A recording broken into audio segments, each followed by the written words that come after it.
بسم الله الرحمن الرحيم. عن أنس رضي الله تعالى عنه قال قال رسول الله صلى الله تعالى عليه وسلم: أما والله إني لأخشاكم لله وأتقاكم له، لكني أصوم وأفطر وأصلي وأرقد وأتزوج النساء، فمن رغب عن سنتي فليس مني. رواہ البخاری۔ نبی کریم صلی اللہ علیہ وسلم نے ارشاد فرمایا، سن لو، اللہ کی قسم میں اللہ سے تم سے زیادہ ڈرنے والا ہوں، میں تم سب سے زیادہ پرہیزگار ہوں، لیکن میں روزے رکھتا ہوں اور افطار بھی کرتا ہوں، نماز بھی پڑھتا ہوں رات میں اور سوتا بھی ہوں، اور عورتوں سے نکاح بھی کرتا ہوں۔ میرے طریقے سے جس نے بے رغبتی کی وہ مجھ سے نہیں ہے۔ دوستو، یہ الفاظ ایک بڑی روایت کا حصہ ہیں۔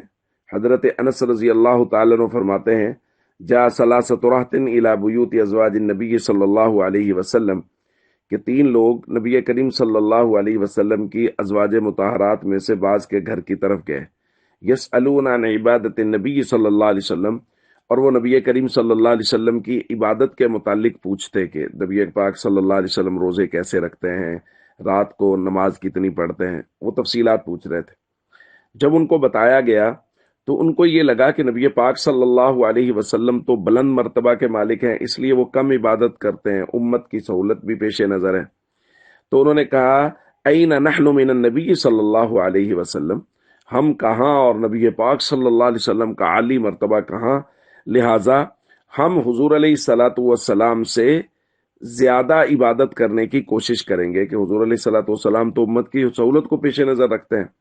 لہٰذا ان میں سے ایک نے کہا، اما انا فانی اصلی اللیل ابدا، کہ میں ساری رات ہمیشہ ہی عبادت کروں گا، میں کبھی رات کو سوؤں گا نہیں۔ دوسرے صحابی نے کہا، انا اصوم الدہر ولا افطر، کہ میں ساری زندگی روزے رکھوں گا، میں کبھی بھی روزہ چھوڑوں گا نہیں۔ اور تیسرے صحابی نے کہا، انا اعتزل النساء فلا اتزوج ابدا، کہ میں عورتوں سے دور رہوں گا، میں کبھی شادی نہیں کروں گا۔ کیوں؟ مقصد یہ ہے کہ وہ عبادت میں خلل نہ آئے، میں یکسوئی کے ساتھ ہمیشہ اللہ کی عبادت ہی کرتا رہوں۔ نبی پاک صلی اللہ علیہ وسلم تشریف لائے، آپ کو پتا چلا کہ تین لوگ آئے تھے، انہوں نے سوالات کیے، پھر اس کے بعد ان ارادوں کا اظہار کیا۔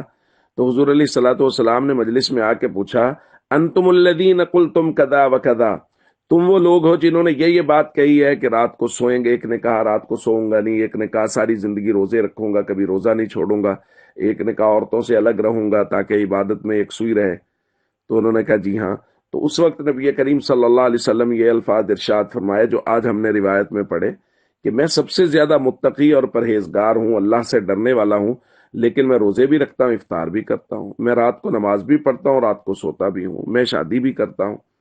تو جو شخص میری سنت سے اعراض کر جائے گا، میری سنت سے بے رغبتی کرے گا، حضور نے فرمایا وہ میرے طریقے پر نہیں ہے۔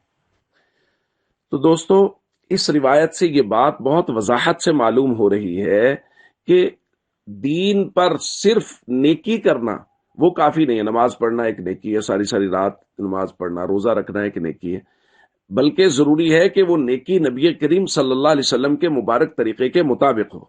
اگر نبی کریم صلی اللہ علیہ وسلم کے طریقے سے ہٹی ہوئی ہے، وہ جتنی بھی بڑی نیکی ہے، جتنا بھی بڑا خیر کا کام ہے، نماز پڑھنا، روزہ رکھنا بڑا خیر کا کام ہے، ساری ساری رات عبادت کرنا خیر کا کام ہے، روزے رکھنا ایسا، لیکن نبی پاک صلی اللہ علیہ وسلم نے آ کے صحابہ کرام کو گویا ڈانٹا کہ دیکھو میرے طریقے کے مطابق چلو جیسے میں چل رہا ہوں۔